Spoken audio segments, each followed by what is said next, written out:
participating in a caravan does not give you any additional legal rights.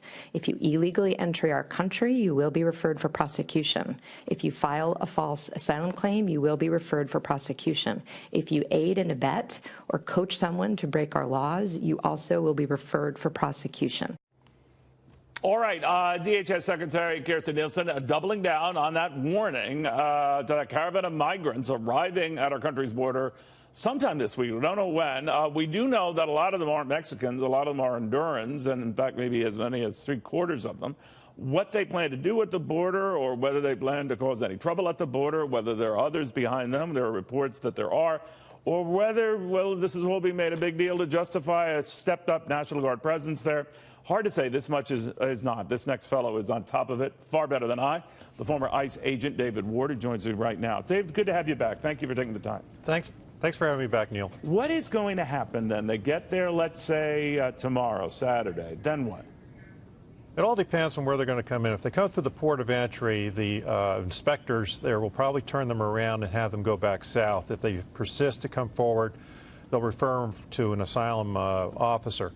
But what I'm afraid of is that they're going to be going back into Mexico and then do an end around, come across our border, then turn themselves over to the Border Patrol, who in turn will have to leave their posts, take all these aliens into custody, process them. In the meantime, opening up our border for the cartels to exploit with their drugs or whatever else are going to come, whatever else will come across. The other thing with this migrant group, it's a concerted effort by Pueblo Sin Frontera, who is an anti-border, anti-sovereignty group out of California, who's orchestrated this entire thing, and they've done it for several years. Why they have not been prosecuted at this point is beyond me, but they can be prosecuted for 8 U.S.C. 1325, 24, and 18 U.S.C. 1326, or 27 rather. So they need to be prosecuted for allowing this to happen. What I don't understand with this, David, I know you and I have gotten into this. I'm told that caravan is the word of choice, but whatever you call it, large groups of illegals moving up through Mexico and getting to the border, that is not unusual. What is slightly unusual here, though, is the Mexican government sort of paving the way for them. And I don't know who to believe on this, but I want to get your thoughts that a lot of these, Honduran illegals had very little difficulty getting into Mexico and even less getting to this point now. Is that true?